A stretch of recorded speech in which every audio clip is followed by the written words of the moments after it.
पाक बहरिया दी ज़ेर इंतज़ाम 5वीं इंटरनेशनल नॉटिकल कंपीटिशन दी इख्तितामी तकरीब मुनक्किद हुई। आला सिविल ते फौजी अफसरान, सफारतकार ते खिलाड़ी इस तकरीब विच शरीक होए। मेहमान खसूसी कमांडर कराची ने तुर्किया दी फाते टीम नूं इनामात तकसीम कीते। ये मुकाबला Pakistan, Azerbaijan, Indonesia, Iran, Italy, Saudi Arabia, Oman, Sri Lanka, Turkiye ते UAE दी टीमां ने लड़े। इवेंट विच कश्तीरानी, तैराकी, समंदर विच जान बचाओ ते सीमैनशिप दे मुकाबले शामिल सन।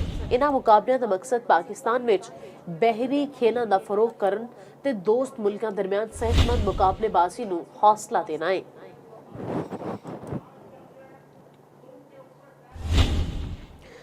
पाक बहरिया दी ज़ेर इंतज़ाम 5वीं इंटरनेशनल नॉटिकल कंपीटिशन दी इख्तितामी तकरीब मुनक्किद हुई है।